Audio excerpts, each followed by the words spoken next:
autant l'IA crée des emplois, autant plusieurs emplois se voient influencés ou menacés, voire même remplacés par l'intelligence artificielle. On a des ouvriers d'industrie qui se voient davantage remplacés par des robots, par certains programmes qui mettent des systèmes de gestion automatisés plutôt que de la force physique humaine. On a les gestionnaires dans les entreprises qui se voient remplacés par des programmes d'intelligence artificielle, les assistants à la clientèle qui se voient remplacés par des robots ou des chatbots.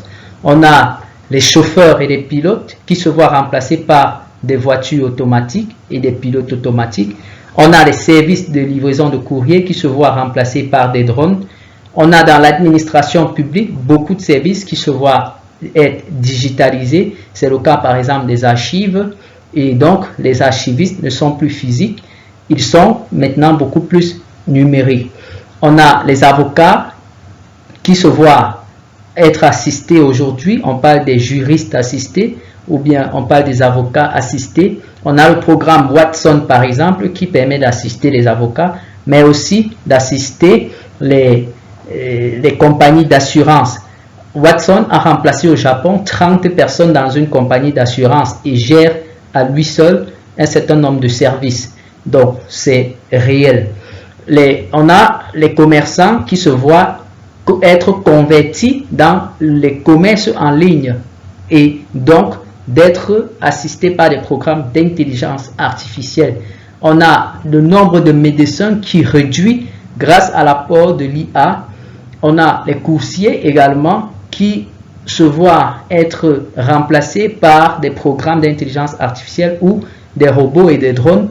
On voit des interprètes qui sont remplacés également par des programmes d'intelligence artificielle qui traduisent pratiquement toutes les langues aujourd'hui, presque toutes bien sûr. On a des banquiers ou bien on a des comptables dans des banques et des gestionnaires en finance qui se voient être remplacés par des programmes d'intelligence artificielle qui gèrent la comptabilité et même la clientèle de certaines entreprises.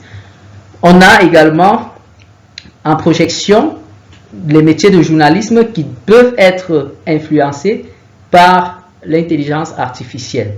Plusieurs de ces métiers donc donnent de redonner un autre sens à des métiers d'avenir, c'est-à-dire une reconversion vers les métiers d'avenir, vers le numérique, vers l'intelligence artificielle. L'IA offre d'immenses possibilités d'intégration et d'insertion pour le monde de demain, qui ne se fera pas sans cette technologie, à coup sûr. Un besoin en formation et une reconversion vers ces métiers d'avenir s'impose désormais. Ce qui fait que l'IA se voit donc comme un espoir pour l'avenir de l'Afrique, pour l'économie numérique et le développement conséquent de l'Afrique. On peut à présent se poser la question de savoir en quoi le numérique et l'intelligence artificielle notamment constituent un axe de développement durable pour l'Afrique. Il suffit de vérifier que ce secteur d'activité répond bien aux trois piliers qui soutiennent la notion d'un développement durable. On a la dimension économique.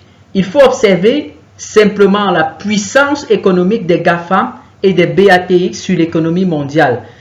Voir leur valorisation boursière ou leur capitalisation boursière dépassant le PIB de nombreux pays montre à suffisance quelle importance ces entreprises du numérique jouent sur l'économie numérique d'un pays. Et donc, l'Afrique gagnerait à augmenter sa valeur économique en investissant davantage dans le secteur du numérique et de l'intelligence artificielle.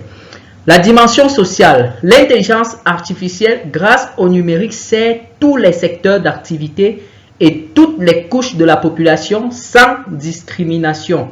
Il y a donc une accessibilité équitable aux ressources ou à l'information.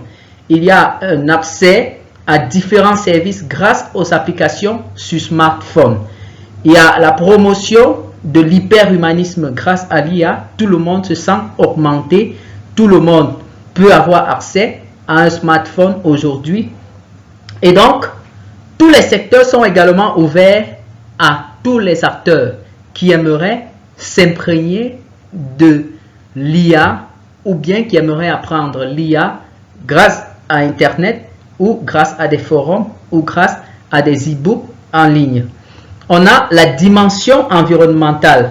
L'IA est une technologie purement écologique et ne nécessite pour sa programmation d'aucune source de pollution ou de dégradation environnementale et ne nécessite que des lignes de code et des programmes mathématiques plus ou moins importants pour sa production. Et donc, au regard de ces trois piliers, on peut affirmer que l'IA est une piste pour le développement durable des pays en Afrique. Des États devraient en prendre simplement conscience et investir massivement dans ce secteur. Alors, plusieurs enjeux peuvent être dégagés au regard de l'exploitation de l'IA dans les sociétés. On a un enjeu économique vu l'apport de l'intelligence artificielle dans l'économie numérique d'un pays. On a un enjeu géostratégique et géopolitique vu le rapport de force que cela peut imposer à certains pays. On a un enjeu culturel vu que grâce à l'intelligence artificielle, on peut valoriser des langues, on peut valoriser la culture locale. On a un enjeu pour la conservation des intelligences. Grâce à l'intelligence artificielle, on peut empêcher la fuite des cerveaux et conserver les intelligences sur le plan local en développant des structures, des startups ou des centres de formation en intelligence artificielle. On a un enjeu pour la recherche et le développement, pour la promotion des sciences locales et l'intégration des ressources propres au contexte, puisqu'il faut encourager la recherche, il faut encourager l'innovation technologique et scientifique sur le plan local. Et donc, il faut intégrer, grâce à l'IA, les propres valeurs qui sont relativement liées au contexte local des pays africains, qui reflètent au mieux les réalités des pays africains. En conclusion donc, l'Afrique peut se développer durablement grâce à une intégration systématique du numérique dans tous les secteurs d'activité, c'est-à-dire du domaine public ou du domaine privé, avec la promotion des nouvelles technologies et la valorisation des programmes d'intelligence artificielle au sein de l'administration et des entreprises. Les enjeux sont importants et cela nécessite que les gouvernements des différents pays africains, surtout ceux d'Afrique francophone, investissent massivement dans ce secteur afin de promouvoir la formation locale des jeunes et la recherche au développement en technologie d'intelligence artificielle.